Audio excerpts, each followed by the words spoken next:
সাতক্ষীরার বিসিক শিল্পনগরীতে খাঁটি সরিষার তেল উৎপাদন করে সাড়া ফেলেছেন মোশাররফ হোসেন নামে এক উদ্যোক্তা।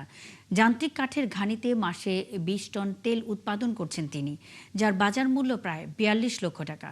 বরুণ ব্যানার্জির তথ্য ও ছবিতে প্রতিবেদন। সাতক্ষীরার বিসিক শিল্প এলাকায় গড়ে উঠেছে সরিষা তেলের আধুনিক ঘানি। উদ্যোক্তা মোশাররফ হোসেনের হাত ধরে চলছে ঘানিতে তেল উৎপাদন। একসময় মধুর ব্যবসা করলেও এখন ১২টি ঘানি ও আধুনিক ফিল্টার মেশিনে মাসে প্রায় ২০ টন তেল উৎপাদন করছেন তিনি। এলাকার সরিষা থেকে উৎপাদিত এই তেল যাচ্ছে দেশের বিভিন্ন প্রান্তে।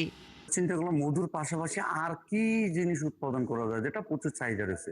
সেই মানে আইডিয়া থেকেই মূলত সরিষার তেল উৎপাদনে আসা। এখনো পর্যন্ত আমাদের মিল সাতক্ষীরার সবচেয়ে বেশি উৎপাদন ক্ষমতা সম্পন্ন মিল। এলাকার লোকজন বলছেন, ভোজ্য তেলের বাজারে বিশুদ্ধতা নিশ্চয়তা দিতে প্রতিদিন প্রায় ৫ টন সরিষা ভাঙছেন মোশাররফ। তেলের পাশাপাশি উৎপাদিত খৈল ব্যবহার হচ্ছে এলাকার মাছের ঘেরগুলোতে। আমাদের যেমন খোল আছে, খোলগুলো সাতক্ষীরার মাছের ঘের আছে, ঘেরের কারণে পাইকারি খুচরা ভালো বিক্রি হয়। প্রায় ১০ জনের মতো চাকরি করতেছি, তো এখান থেকে যে উপার্জন আমরা করতেছি তা থেকে আমাদের সংসার খুব ভালোভাবে চলে যায়। প্রত্যেকদিন দৈনিক আমরা আপাতত ৮০০ থেকে ১০০০ লিটার পর্যন্ত তেল উৎপাদনে আসি। বিসিক শিল্পনগরী কর্তৃপক্ষ এই উদ্যোগকে সাধুবাদ জানিয়েছেন। তাদের মতে এমন উদ্যোক্তাদের মাধ্যমেই স্থানীয় অর্থনীতি শক্তিশালী হবে।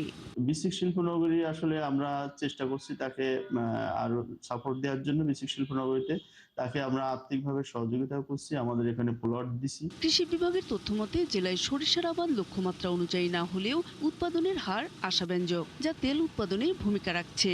২৫,৯৫১ মেট্রিক টন সরিষা উৎপাদন হয়েছে, তাতে আমাদের ১০,০০০ লিটারের মতো তেল উৎপাদিত হয়েছে। সেই অনুযায়ী আমরা 30% তেলের চাহিদা, সাতক্ষীরায় ভোজ্য তেলের চাহিদা পূরণ করতে পারি সরিষা দিয়ে। বাকি তেল আমাদের বাইরের থেকে আমদানি করতে হয়। সরকারি ও বেসরকারি পৃষ্ঠপোষকতা পেলে এই শিল্পটি আরও এগিয়ে যাবে, প্রত্যাশা সংশ্লিষ্টদের। নূর তাজমিন, ৭১।